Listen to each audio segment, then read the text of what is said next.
Hey Cannapreneurs, we have a new sponsor, the Cannabis Commodities Exchange. Go to www.exchange.com. The Cannabis Commodities Exchange is a secure online marketplace where medical and recreational marijuana businesses can list lots of their products for wholesale, make custom purchase requests, and negotiate transactions with other users. CCX provides a secure cannabis training platform to Colorado licensed retail and medical marijuana businesses. Stay tuned.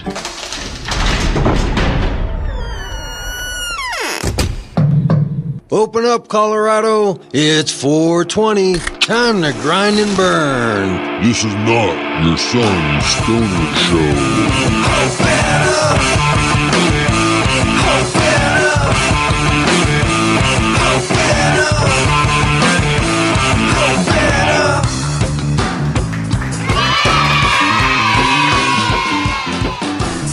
Welcome to the Cannabis Community Project radio show, your weekly podcast from the CCP studios high up in Denver, Colorado, here exploring the business side of this newly emerging Colorado economy, focusing on the business, the patient, the retailer, to the geek in the garage, creating that next innovation in cannabis. This is the first media platform to help fellow cannapreneurs just like you build sustainable business models while living the lifestyle. Thank you for joining us once again at the Cannabis Community Project. We have another great interview lined up, but before we get into that, we first need to check back to last week's show, our short-term memory flashback. We got Jason back today from Prestige Lighting and the head company Titan Lighting to give us the newest update on where we're at in the growing industry, where we're at with lights. The last time we talked, I put him to the task of finding specific lights for growing that he could educate us about. And almost 5 months later, he's back and had such a fun time. I want to encourage all of you to go back and listen to the show. Here's a couple minutes right now of last week's short-term memory flashback.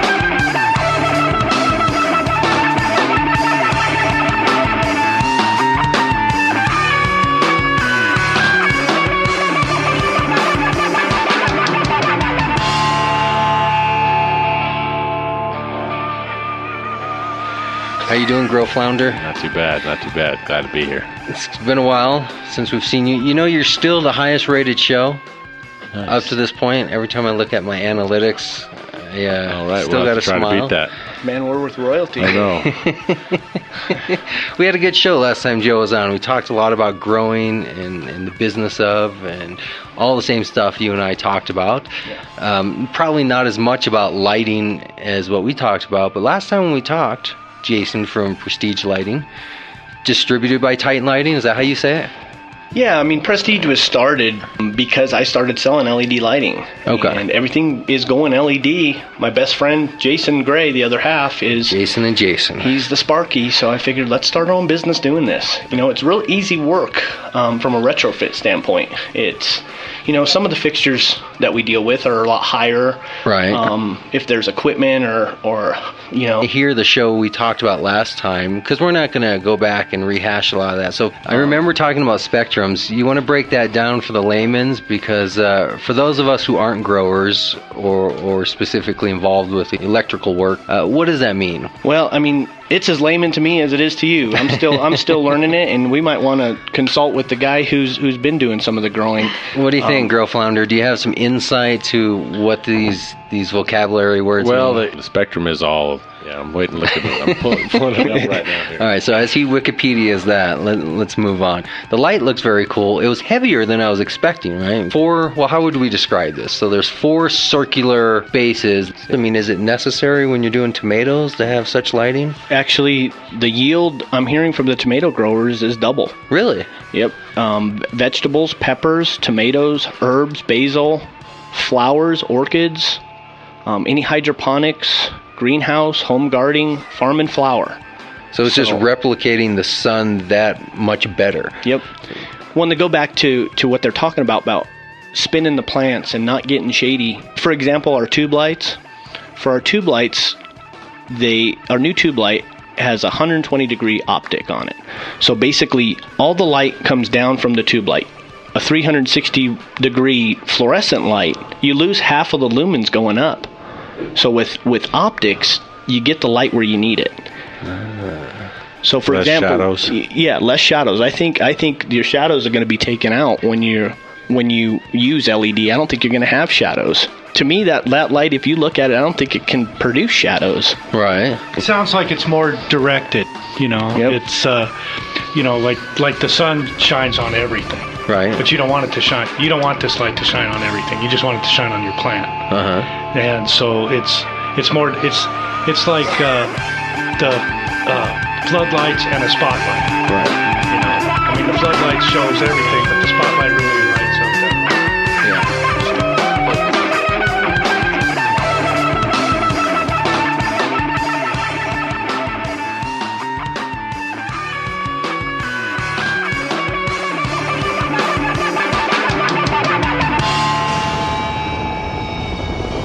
Thanks to all of our sponsors, and this week we're highlighting Dairy Berry's Recording Studio.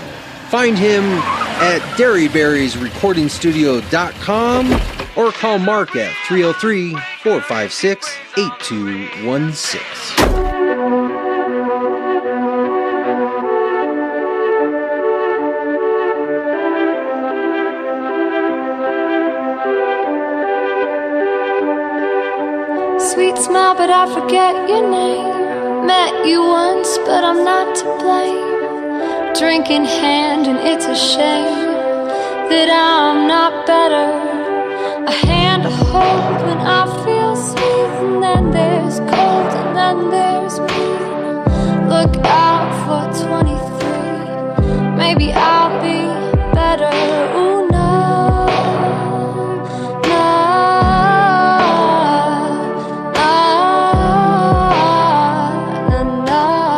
I listen to a hell of a lot of podcasts. I've got a lengthy commute, well not lengthy, so it's a great way to pass the time. I was very interested to find out and hear more about what was happening on the business side of the cannabis industry over there in the US. But I do like the fact that yours does have the focus on the business side of the industry as opposed to just the recreational side or just the medical side. To waste your time, full of hope but lacking grace. I just want a little taste, but every time I lose my faith that I'll be better. Trees below and grass on high, I wake up next to another guy. Take a bite and wonder why I'll never be better. Ooh, no.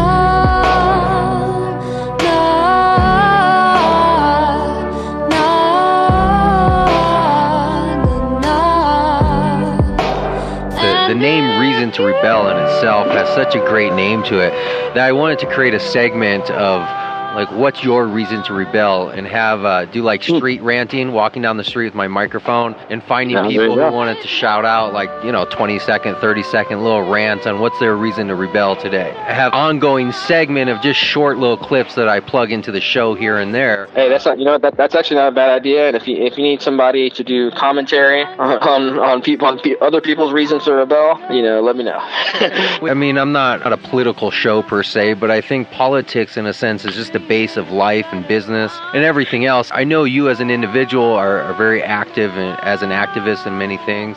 Things that kind of are about just bettering us as a human race, a society, as a people, a planet. I definitely try to look at big picture thing. The average listener may not pick up on some of what we're talking about. We definitely feel it's our responsibility to be the ones to open people's minds, even subconsciously, to like being better people and to raising better people and to making the world a better place. To waste your time. Suddenly I wonder how the world started ending now. Is it too late to turn around and be better? Let's go to this drive-thru. Right. Oh, good. I'm starving.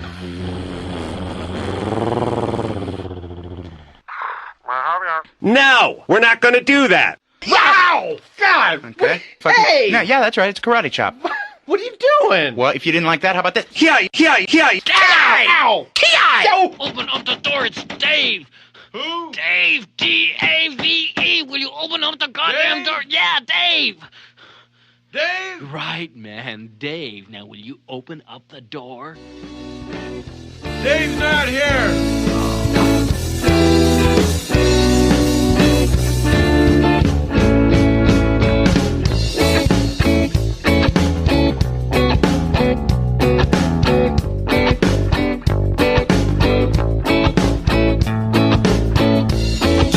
Tell that it's been hard for me, sitting in the lap of luxury, interviews and bottles of booze, people touching me to see if I'm real. Can't you tell that it's been hard for me? Private jets and fancy wheels,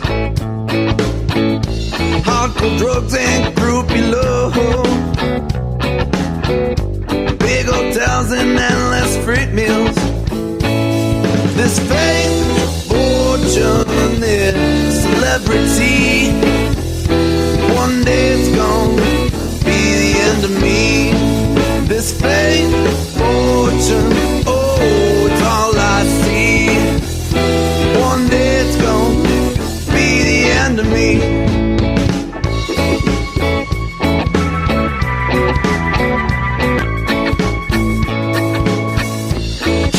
Tell that it's been hard for me, sitting in the lap of luxury. What actually started the diagnosis was I do this all the time. My mom, OCD person? Yeah, just always doing this. And I still have issues with my nose. I'm always just stuff, but because I had bad allergies, and that's what my mom thought it was. Because they were like, no, it doesn't seem to be that way because of this. Yeah, so no, they were like, sent me to a specialist and everything, and I was actually diagnosed when I was 17. With OCD? Or with the Tourette. Go in. Where does it come from? Genetically. Yeah, it's just a genetic disorder. Wow. But weed has, because I used to have terrible rages associated with it. Like I would just be so, and I still, when I have those certain triggers, it feels just like an incredible amount of all those valves releasing, and you don't know anything to do but just crush and destroy shit.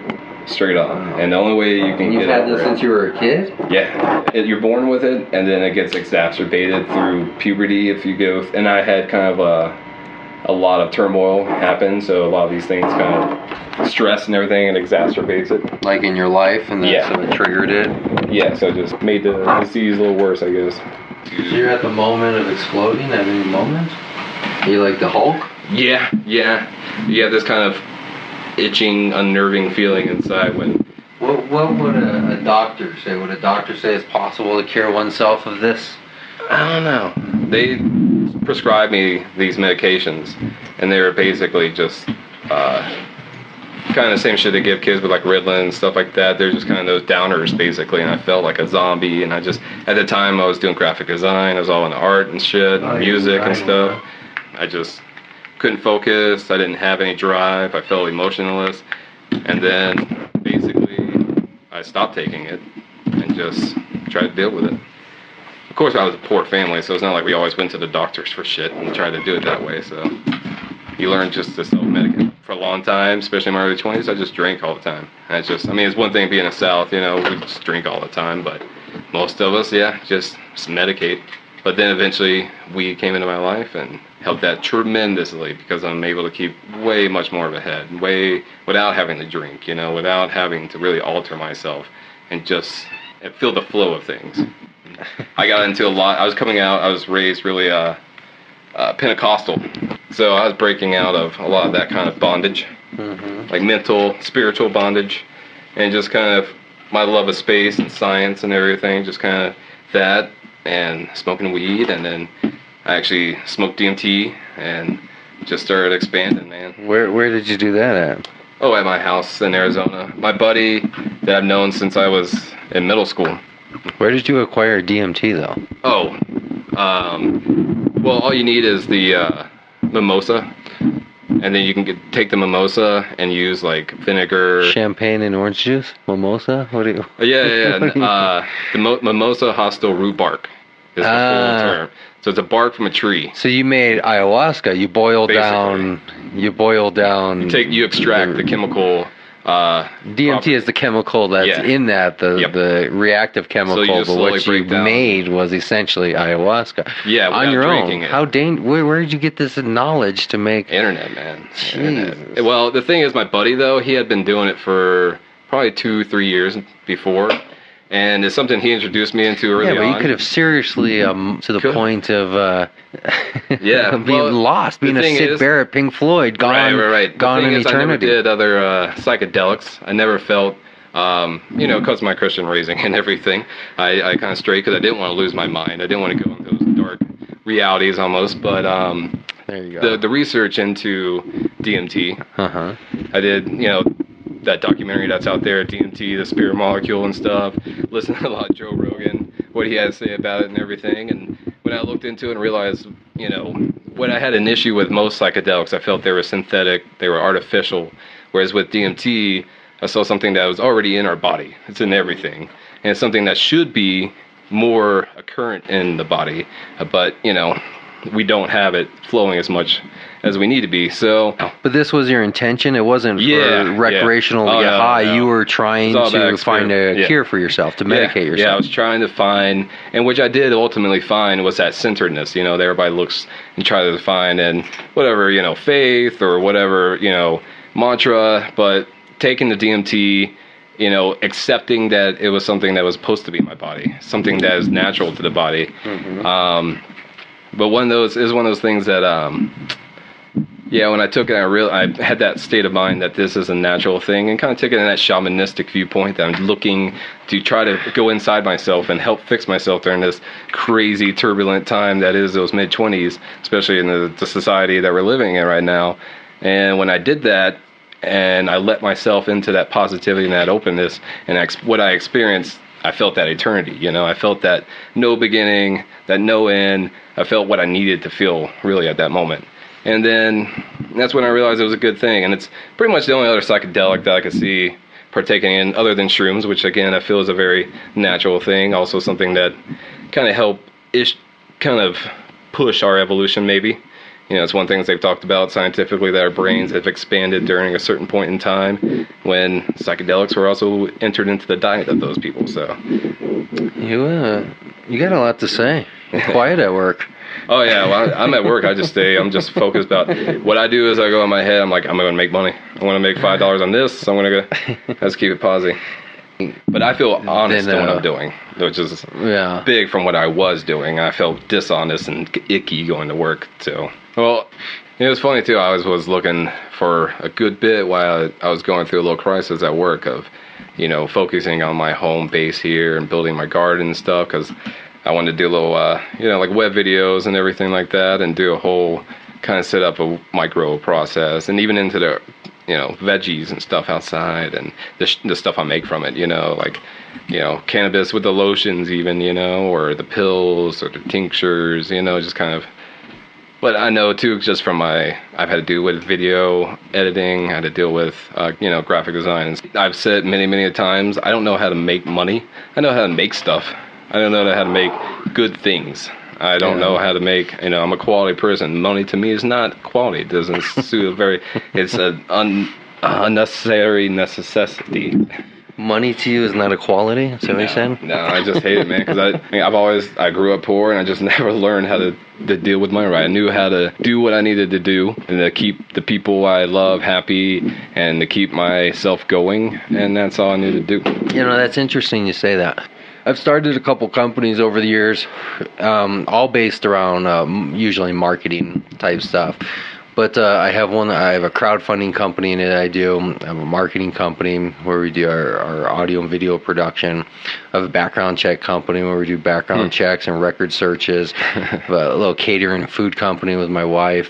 Yeah. And a lot of these businesses come about of working with people who kind of hit unemployable type positions. And this is actually where I came from, is I've hit certain unemployable avenues in my life where because of certain things in my past and certain things in my present, I just can't get traditional jobs. Regardless of things like education and just, you know, how well you can interview, but of just hard out type stuff where once you hit that brick wall, you just can't get hired because of so many things. So I've dedicated my life to working with people, telling them, let's quit your job and become self-employed on purpose. But to do that means you have to understand a little bit about fundamentals of business and fundamentals of just managing business and money and certain things. So you can be self-empowered, self-employed. So you can quit your Jimmy John. So you can quit your cubicle and do what you really want to do. Because there's enough evidence in my own life and in other people's lives that says anything you're interested in, there's a way to make money from it. But you have to, with intention, try to find that balance of making money and pursuing your art and, you know, doing what you want to do versus what you have to do. Some things you have to do, whether you're working for somebody else or for yourself. You have to do it whether you like it or not. Other things you don't have to do, and you can, by choice, become self-employed.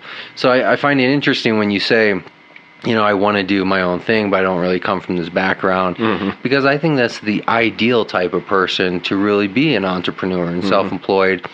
But you have to just modify that one bit of thinking that says, in order to sustain a self-empowered, self-employed life, I'm going to have to understand certain fundamentals about business and money and sales and marketing, because this is what's required to make the world go around. So I like it, because I don't like working with people that come from MBA backgrounds that think they know everything about business. So they're already in their own knowledge and the experience, you know. Well, not even knowledge and experience. There's so much experience I lack, just like there's so much knowledge I lack. It's the difference of. But you recognize. But to me, it's the of being genuine about the end goal. You know, when you meet somebody that comes out of a business program, their end goal is to be in business and make money. To me, that's just a disingenuous way of living life. But when you meet somebody that says, I want to be involved in cannabis because the plant saves my life every day and everything about it turns me on, and I feel a sense of excitement to think of all the possibilities of it, but I'm not sure how to make money, well, that's an exciting solution to work on. Because you have somebody that wants something out of life, and you're just trying to figure out how to make money. I'm just trying to put that middleman in place where I've been trying to cut him out the whole time. Versus somebody who wants money but absolutely nothing out of life. They just want money. They just want to be a business guy. No, I mean, it's been pretty simple. Like, you know, this whole really past couple of years when I got thrown into the cannabis industry, it's kind of like you know, like reaching out to business owners, people that are marketing, you know, especially when I was working at the lab and we started doing the wholesaling and everything, you know, it was one of those things that they just give you a blank, you know, list here saying, all right, go make this happen. And so I liked that challenge, you know, and I liked being in that arena, dealing with that and everything. And it's something that I'm still doing, actually, because my old boss, I worked there, he's, you know, opened up a couple businesses on the West Coast and doing like edibles and stuff, and then even glass and everything. And then, you know, he became my boss at this over here to kind of lead up and show, you know, because he had been in hash for so long. And basically, you know, I learned a good bit. And it's one of those things, once I left the company, he eventually left the company and has been reaching out to other people and everything. And just kind of now we're figuring out how we do our own thing, you know. And so I just, you know, recently started doing some side work with him with design and stuff too, and just every little which way you can, keeping in touch, you know. But what do you consider to be the core of who you are? Is it design? Is it cannabis? Is it Jimmy John's? I have two. I have, you know, from early beginning, it's art and science. that just defines me in every which way. Because so you think you're an artist, or you think of yourself as an artist? A person that loves dabbling in the arts, more or less, can care less of the outcome, whether if I'm good or not. It's more or less of getting that out. And I guess maybe from a neurological standpoint with my Tourette's, that sometimes you have to get that kind of concussion out. And with music, I've always found a natural inclination to just be able to pick up something and express myself. And through sound, and then sound, also rhythm, timing, and then also help kind of like placate to this other side of my brain, the mathematical side and stuff. When I would work on like arpeggio scales, and I would try to find the patterns in between, this key and that key, or kind of whatever. And so music, cooking, those two things have been at the forefront of my life from the very beginning. I grew up kind of in a musical family, and a big family that also cooked a lot. I was in grandma's kitchen a lot. And so I got respect for food and art and culture. And then eventually that led on to everything else, And it's at this point in that time, I like to prioritize my marijuana over first because it helps sustain me and to do these other projects. But then, I also found a love in longboarding. It's one of those things that help, again, with the plant cannabis, saving... It's coming back, very popular. Yeah, you see college kids all day long with it, Even the kids out there in elementary schools, you see, when we do deliveries and stuff, they got the little penny boards and everything. And it's one of those things that longboarding, I was never a gym dude. I hate working out that way. And I've always had a lot of predispositions genetically with my health, and I just knew that I needed to start getting on something. Cannabis helped me get off my ass, basically, and be able to be more active. Just smoke a joint, go just push and just work your body. It's like that Tai Chi movement and everything. Yeah. Well, I do Aikido, so I understand that in a sense of looking for physical exercise, but not wanting to hit the gym. There's no place I'm more bored than inside a gym. It's funny because it's like I was talking the other day with my friend. I almost feel this kind of analogy with plants. You have the outdoor grown, organic fed, have a microbiome, civilization happening, feeding, strengthening this plant. Then you have plants that are grown indoor, and you give them straight newts, from a bottle. It's like they take their protein shakes every day. Longboard brought that love of being active back into me, and it's something I wanted to bring back. And I thought about cannabis as well, and I realized I wanted a hemp board. And I looked out there, could not find anything about a hemp board. I found a hemp leaf board that was in the shape, And then I started doing some research. I'm like, dude, no one's putting this out there. I know design. I know, at least the concepts of marketing, playing with people's mind and visualizing and making them want something, basically, at least. Because I know I want something good, So basically, I looked into it, and I wanted to do hemp boards, basically, with bioplastic. And looked into where you can make really good, strong bioplastic even from potato starch and a lot of plant starches. So, reusable, renewable type of resources. And now with hemp coming out big now, especially with legalization and everything, going into using hemp herds and reinforcing that plastic with a strong hemp fiber, you can create, epoxies instead of using those petroleum-based epoxies within those boards. You get bamboo plies, which are sustainable too, because they grow like grass. I mean, they grow 6 inches a day sometimes. Literally, like grass. Exactly. Yeah. And so use those. It is a grass, isn't it? Yeah, it is a grass. Yeah. And so use those sustainable products to build a very cool and very hip board that you can also sell for a lot cheaper. Even those penny boards, doing bioplastic with that, because it is just one big, plastic board. And there's actually a German company, I believe, that's already done the wheels. It's about 50% hemp based. Well, there you go. I mean, that's what's exciting about it, right? Is that everybody I talk to, everybody I meet has their own little angle. Yeah. And there's enough room for everybody. Yeah. There's enough room for everybody, which is why it's all that much more important for people to understand the business side of it, because there's so much room is that there's going to be so many people flooding into the market that there needs to be a quick and efficient way to weed out those who are and those who aren't. And those who are going to be those who understand the love of it, yeah, but also understand how to maintain a functioning business. Sustainability of business. Right. You know? It's doing basically everything we've been doing, but doing it right. We're learning more and more. Or doing the stuff that's not so fun. Yeah. You know, doing the paperwork and the filings and the taxes. But even that, you know, we find newer ways to do that, you know, in a more sustainable way. You know, Right. To every level of it. I mean, I once heard a quote that said, successful people hate all the same things that unsuccessful people hate. Yeah. The only difference is they do them. Yeah. Right. So that's cool. That's cool that you're into this. I mean, you're coming from out of state to Colorado for the cannabis industry, which is how many stories now do I listen to where it's a similar setup? Right. I mean, where it's one more person pursuing a dream of something in cannabis. I mean, there in Arizona, I was hitting up every place possible because their medical had just started up, and it was piss poor. I mean, they didn't have dispensaries till a month till I left. But I was trying to get, just volunteer work up there. Even, I was just trying to do anything possible to get my foot in something I saw very big, very quickly happening. Mm-hmm. And then just out of the blue, an old connection from my old home decided to say, hey, come on, we got a job for you. It's pretty smart, the volunteer. I've always believed in the philosophy that when you're starting out, give it away for free. Mm-hmm. And if you're good, people will stop you from giving it away for free. Yeah. Right? And it really goes to a good work ethic that I think you have, because many people would kind of take a more entitled standpoint of, I'm not going to do anything unless somebody pays me, and why would I get a job?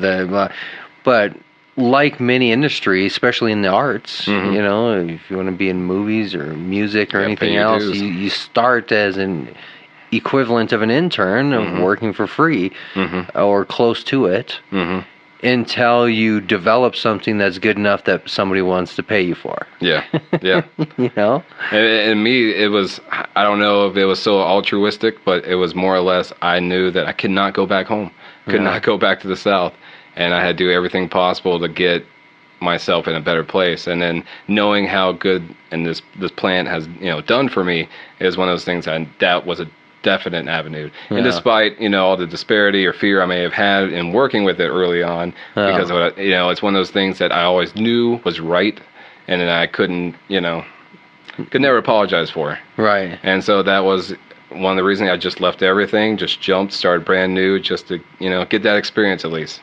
And off you went. And off we went. So you worked in the one of the larger grow houses here in Denver when you got here? Yeah.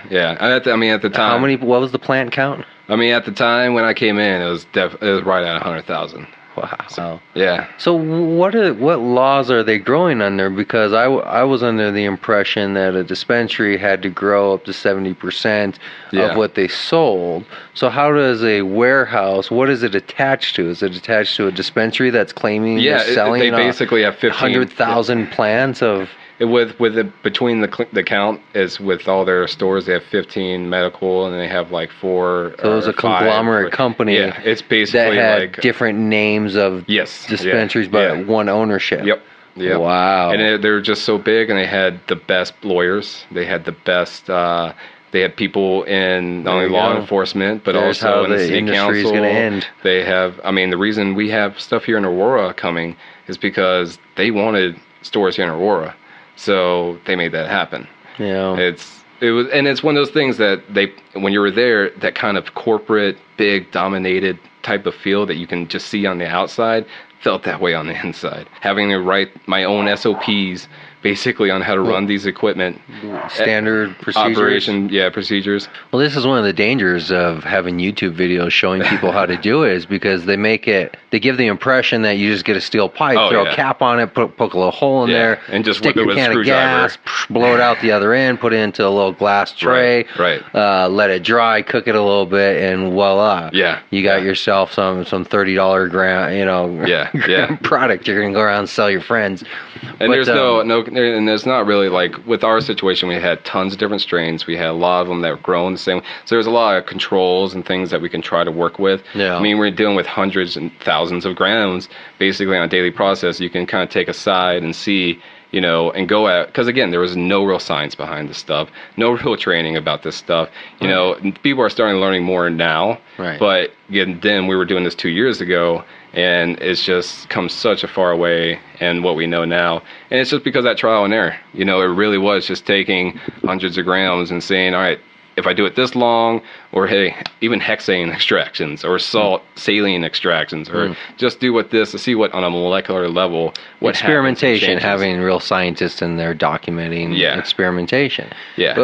All the more reason why the state should be involved in the regulation to help facilitate that, make it easier, make money available, make records public and transparent, and let people share from the information. The reason why there was so much danger, why you had fireballs flying down the hallway of this company is because there is no university teaching people how to extract. Overhead oversight. There should be. I would like to see authority. CU, DU, Metro I know. open up an extraction course. Why not? How is it any different than a mechanic shop or even a tank, gas, that they technician have, and right? stuff like And that. metal shop. We did actually have to go through video training with gas and understand proper procedures and everything with handling, because we have to go out there and fill Don't and do smoke all this next stuff. to that kind of training. Definitely, and how to run with when the lab is on fire, you're supposed to put the tanks in the water and then you run them out first, but you have to make sure it's closed. It's just this whole thing. But if the lab's on fire, my ass is running. But luckily, I'm not putting tanks in though, water. they had this little explosion. It wasn't actually from the machines. It was actually from a pump, a vacuum pump, like a little 2.5 CFL vacuum pump that we just used to vacuum out those 2-pound tubes. Right. Because if you create a vacuum in that tube, it's only going to help pull that butane in better. It's only going to be less a cause of an issue because you don't have an extra gas in there. You don't have oxygen in there. So there's not an element, a variable that can be a wild card. Yeah. So basically we just vacuum out like that. But they were also, sometimes we'd have to refill our own tanks. So what they shouldn't have done is still use that pump to basically vacuum out the tanks. Right. So any residual butane, especially sometimes working with a closed loop system, you have a pump here on the side that actually will move the gas from the unit, the 2-pound unit, and cycle it through back into the tank. But if you inappropriately run the machine, if you run it too much, they're running the machine 20 times a day. Most companies maybe run it once a week. So running that over and over, not keeping up with proper maintenance, certain things like that could lead to maybe wax and stuff. Anything else building up into a tank. And then, so what happened was, more than likely, there was built up leftover residual butane stuck in those wax, fats, and lipids and stuff at the bottom of the tank. And so when they vacuumed out that tank, it just started shooting that butane, all that stuff into the pump. It started rattling and shaking. Apparently someone was supposed to alert somebody, and they didn't alert somebody because they were all in the extraction room is sealed off from everybody. So you don't know what's going on the outside. And so basically later that pump just started kicking up flames. Wow. And then all of a sudden we had no room. We had this big, $300,000 kitchen. You could have been cooked alive. Oh no, but they had this huge kitchen, and we had this closet space basically to blast these machines in. And then there was also alcohol that we had to do, alcohol evaporations, which we do for our oils and stuff, kind of like a secondary cleaning process, get all the residual fats and lipids. But they would keep these alcohol baths basically open over in this corner where that pump was. So of course, once that's shooting flames, that catches on fire. And then you just got this whole fireball. So there was these two guys that were new. They went flooding out. It was on the cameras. And then apparently Scooter, a friend that was working there, he basically saved the day and just was able to go because me and him and a few other people had been there a long time. We've seen some scary shit happen. We know the severity of things, but we also, because of that, took the time to take the research and go through things right, ask the right people, learn from the right people, so that when we have to teach people ourselves, we don't have those issues. And it ran so much smoother than it did back in the day. Trust, there's those few incidents right at the end, the same reason I was getting out, because things were just being left oversight. But for a good few 6 months there before all that, things were running really well just because of, the crew we had built. This is what you're doing the consulting on now? Yeah. On standards and practices. Yeah, just, a lot of people. Extraction? Yeah, extraction processes as well. So as not the equipment necessarily to use. you're not doing extraction. No. You're helping develop the human resources and paperwork and policies. No, all that. Well, in a sense, at the time, a lot of the MITs at the time. I'm not Am sure. I giving you more work than you're? Yeah. No, that's not my work. I like a lot of people are still so. You just go in and talk to a person who's doing extraction, because a lot of dispensaries are going to start doing more and more of their own. Yeah, because they see the money in it. And then what happened recently, I got kind of started once I left that company at a lab, and they brought me in over there to kind of. They hadn't had shatter. They had just they take trim from all these different dispensaries, and they were just a concentrate lab. They also had edibles and everything there, which I had worked with the oils and stuff for our edibles at that company. So, I knew how to help them, the guys. I knew the machines that they were needed to do the volume that they were looking to do. So it was something I was trying to get in right away, but I was like, all right, I'll help you guys out. Well, I go in, and they wanted me to do just shatter, because they hadn't done shatter. And so my job was to go in there and basically show them the machines that they need to do, and those vacuum ovens, and how to properly use them, when what the techniques, and basically in working with shatter too, so just work with them for a few weeks. But they eventually tried to bring me on full time doing stuff, and I was like, no, I'm good. So how much are you charging a company or a dispensary to come in and consult with them on extraction procedure? Yeah, well, at that time, wasn't so much a charge as a. But right now, you're doing it as a business, right? No. Well, what are you consulting on when you say you do consulting? Again, it's just people I know and friends and stuff like that I go in, and I'll, like I said, with that. That's why you can't come in on Sunday afternoon or do delivery. No, because it does help me up in, like, that company, it leads the way to a side business for me blasting. So I was supposed to do just shatter with them. So they were like, all right, bring in consulting, you could do this, and if you can help us out with this, and making the shatter. But if you got so much knowledge, why wouldn't you capitalize on that? Yeah, because I don't know all that stuff. But you do. You just said you went through this whole boot camp of working for this company, setting up basically, because we're talking about safety procedures, not maybe necessarily the best extraction procedure, but as far as safety, that's what you should go and charge dispensaries like $500 to come in for it's a few really hours. Just something that I just didn't want to even get into, but it's just I do that right now out of necessity since I didn't have a job. But why have all that information if you're not going to use it? I know. What are you going to use it for? Just to tell people when they come over and smoke with you? No, I do plan on. Well, like I said, I'm still working with a few guys, like my old boss and stuff, with their current thing of trying to launch a line of. Some sort of, working with edibles and tinctures and that type of thing. So you're just not that into it. Right now, it's just I'm in a point in my life. I was going to do that in order to help make money, but then slowly now with my family situation, it's putting me in a point to where I don't have the time to really commit to do all that. Well, what is it the that problem you want to do? is that I have all this knowledge. People know I have all this knowledge, and they just keep reaching out to me. So therefore, that's a calling from the universe. That's the universe saying this is what you should be doing. Think of it this way: when a kid in high school in PE class runs the 20-yard dash or whatever in a record-breaking time. It's not about what he wants to do from that point on. It's about what the universe is telling him he has to do. So if people are coming to you looking for this knowledge that you seem to have, you might as well capitalize off of it and go with it because it's part of the industry which you want to be part of. It lets you get involved. Though, right now, I don't want to be a part of the industry. What do you mean? Well, right now with the industry, with the way I had worked at that other company, had to deal with constant battle between the labeling laws, what was appropriate, what was not, and then dealing with what you can do. Well, what does that have to do with being part of the industry? Well, as far as I just need a time out from it. You are a part of the industry. I mean, you don't have a choice in the matter. What do you mean? I don't want to be part of the industry. Well, I want to be in a different part of the industry. And right now, and that's different. Because to not be in the industry is like saying I'm going to go off and do a mission in New Zealand and convert people to be Mormons. That's no longer being in the industry. I'm just trying to find a better way.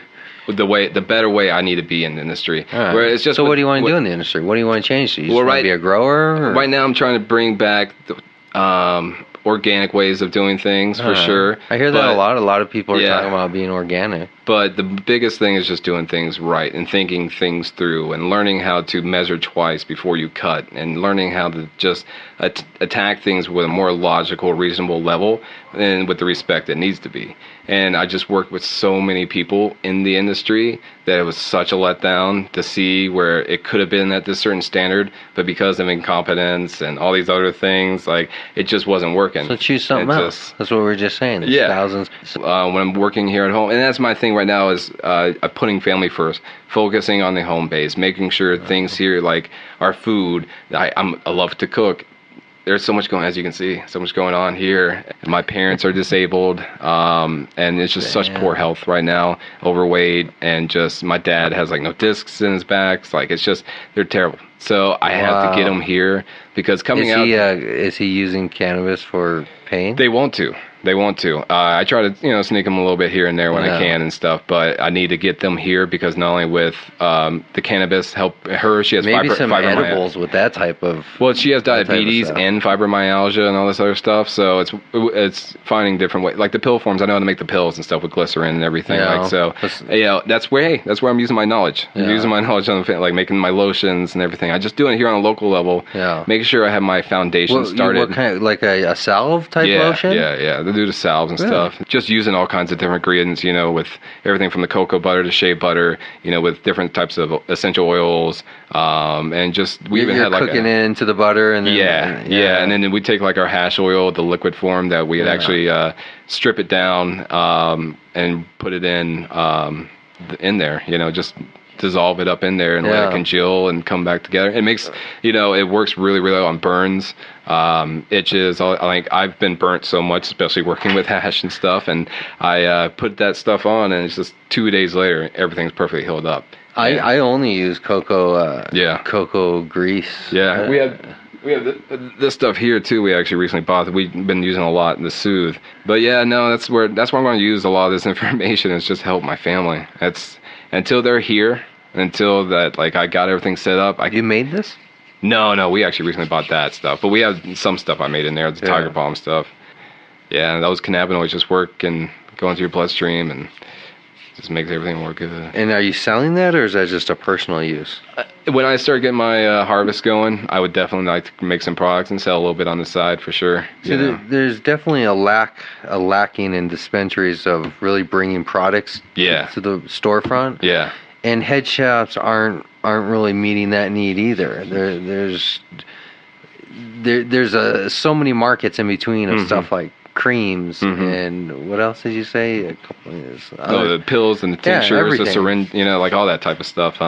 With talking to people I know, there's a lot of movement. I've done those syringes, like the 0.5 of just straight oil, like the Rick Simpson oil and stuff. Oh yeah, I've done that a couple times. That was all at once. And so once I start getting my grow going, and I would like to do that stuff, but my big thing is providing for everybody here too. It's well, that's why we were talking earlier about finding revenue streams from every little thing. Yeah. I mean, if you're making a salve, get a cost, get a price. Yeah. And even if it's just 5 people a month that buy that, a few bucks and everything. Well, my thing. That's the way I look at it. That's why I have all those tiny little businesses and stuff. And see, that's the thing too is I'm so scatterbrained with all these little businesses and stuff when I do. Well, maybe focus on one then might be better. Well, the thing though too is, like I said, I'm focusing on is family first. Right. It's just right now that's all I can do because it's been 4 years since I've even hugged my mom. You know what I'm saying? Or my sister. Or my dad. Haven't seen them. They haven't even met my wife. Wow. They have not even seen. I've yet to be. I've just been working and that's why I'm at the point right now. I'm just burnt out, and I just need to just basically. I know what's right, what I need to get here. I need to get my family here because I can get them healthy because I have personal trainers in the house that are going to fully help them get in shape, especially with the pool and stuff. She's a swimmer, all that type of stuff for her and her fibromyalgia. I'm going to be able to get them the cannabis they need. I'm going to be able to help them grow their own food. And then I have my nephew Hayden, that I'm going to be able to provide for and help take care of. Wow. So it's going to be a packed house. Yeah. Well, and that's the thing is I got to get them a house here too. I got to make sure we get the money and everything. That's why I got my grow and everything. Just a side bit. I can do what I can do. And then once I get them here and everything starts rolling, I start taking my steps, I start reaching back out to people and start trying to move back in. But my ultimate goal is simplifying everything anyways. I'm trying to get like a little piece of land, 5 acres or so. I've been looking out there, 25, 30 grand. You can get a pretty decent lot. Might even do it up in Oregon because I don't know how the well rights and the droughts and stuff here are still kind of iffy on me. But basically get some land, get tiny homes. I'm big on that whole tiny house movement situation. Like the 120 square foot type stuff? Yeah. You put on like your little trailer and stuff you can take out. Yeah. No, I'm all You about want to that live stuff. like that? Well, I wouldn't mind necessarily the 120 and stuff. You and your wife in 120 square foot? Yeah, for temporary, because what I like to do is as a stepping point. I want to have that I can build here at home. I could work on here, where I'm living. I mean, I understand living basic, but I think that might be taking it to the But what I will do, extreme. though, is when I get the land, I'll have that little house that I can actually drive out there. So it's just there while you're and then tending- actually build like a 600 square foot home. Yeah. Something simple. So, still small, but, a little bit more room. Right. But I want to get out there, put that out there. Why not just an RV camper? Why does it have to be a tiny home? Because I want it the way I want it, basically. I want to build with hemp, too, using the hempcrete. You want it to look like a little house, little miniature. Well, that, too, just functionality, too. Using the hempcrete, better with circulation of airflow, removing CO2, it's just, I live in houses so many times, everything I look around me, and it's like, I would not do this. I would not build this way. So I just want things my way.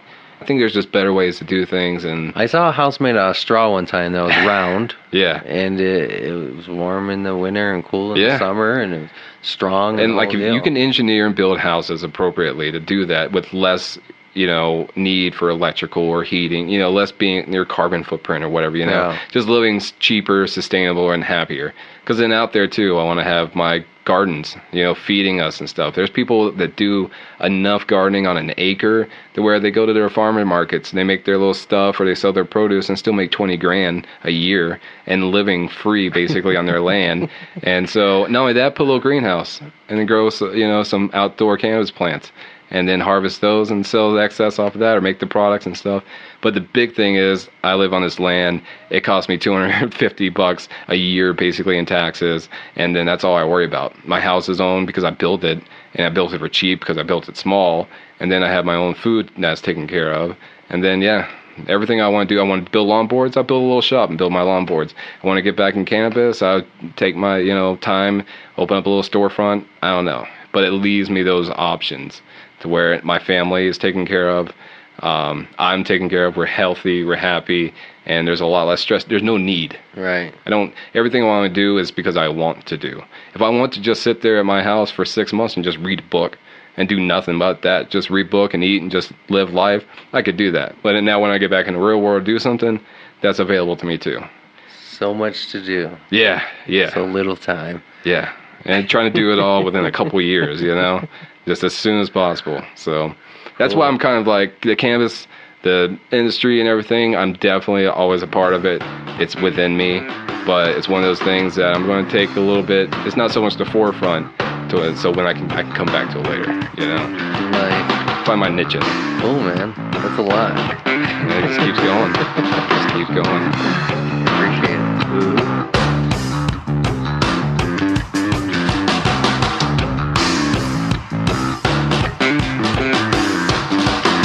Thanks for listening to this week's show. Make sure to come back next week. We're going to have more guests lined up, speaking with dispensary owners, growers, business owners. Make sure to follow us on all of the social media, Facebook, Google+.